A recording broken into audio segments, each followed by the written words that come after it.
ចាសស្ដីបងប្អូនថ្ងៃនេះមកច្រាំប្រហុកជាមួយកសាំងចាលាងប្រហុកឲ្យស្អាតទៅយើងច្រាំឲ្យរៀង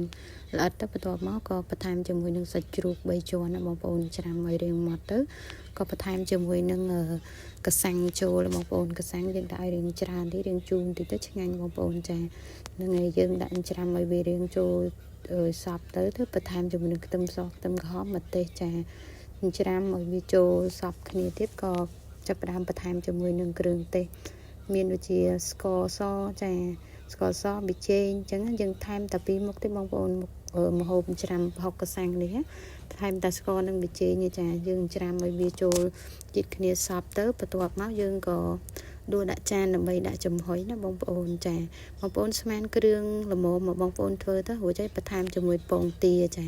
ខ្ញុំដាក់ពងទា2គ្រាប់ចារួចហើយថែមមួយម្ទេសទៅដាក់ឆ្នាំងលើភ្លើងយើងដាក់ចំហុយមួយសន្ទុះរហូតដល់ប្រហុកយើងឆ្អិនជាការស្រេចបងប្អូនយើងរៀបចំបន្លែតាមចំណង់ចំណូលចិត្តណា